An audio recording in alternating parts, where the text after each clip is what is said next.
What would you do if you knew you wouldn't fail?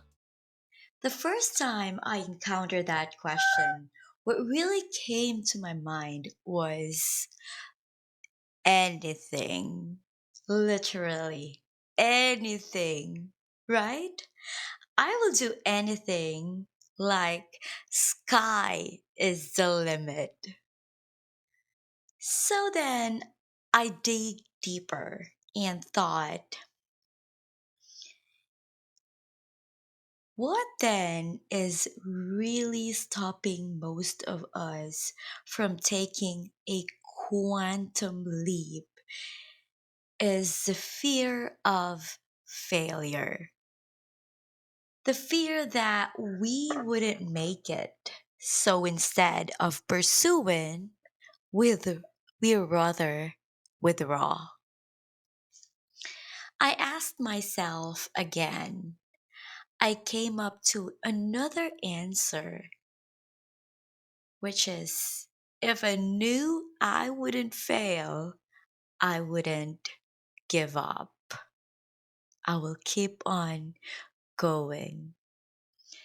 Did you ever start a project or a business and you wanted an instant ROI or return on investment, but didn't achieve it, so you gave up even before you get your first paycheck? Well, as a network marketer, I saw a lot of my team members I work with so excited to start on their new business at first and, did some actions for 3 months or so and then quit on the business because of not getting any sales after the short time they gave themselves to work on that business. Sure, human as we are, we want instant result, just like we want instant coffee or instant noodles because we live in a past or fast-paced world and we believe that time is gold, which is I really agree. So, it's a matter of faith and fear, right? And do you know that you were born with faith? And really, unconsciously, we operate more on faith every day rather than fear. If you didn't notice, by the way.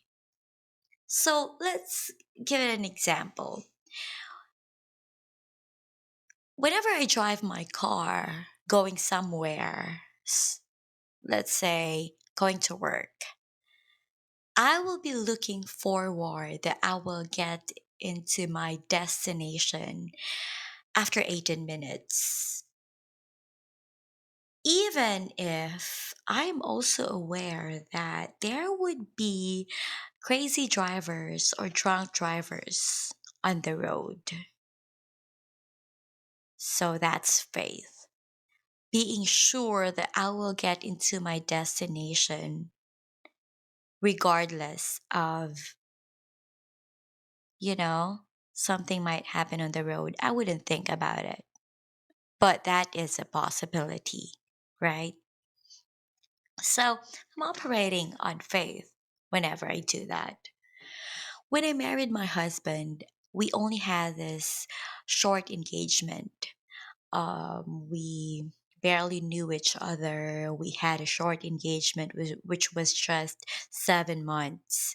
And when I married him, I never really thought that the marriage wouldn't work. I was for sure 100%. I believe that the marriage would work even if there's a possibility that it wouldn't, because I barely knew him. I didn't really knew him at all. Like we never like really dated and get to know each other because we met in Saudi Arabia, and it was illegal. It and until now it is illegal to date. And so when I married him, I operated more on faith and not fear. So, can you remember when you applied for that job that you have right now? You weren't really sure that you will be hired, but you applied anyway. And so that is faith. There are numerous moments in our lives we did unconsciously out of faith. Thus, in a nutshell, we are naturally born as a man or woman of faith. So, where is fear coming from?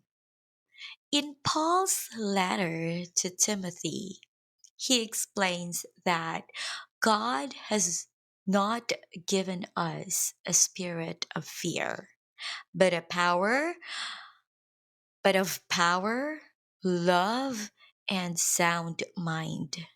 You can check on it in Second Timothy 1, verse 7. So if it did not come from God, because we are not born with fear, we're not born afraid, we're born with faith. Thus, it did not come from God. Fear did not come from God. So then it is based on the deceptive lies of Satan.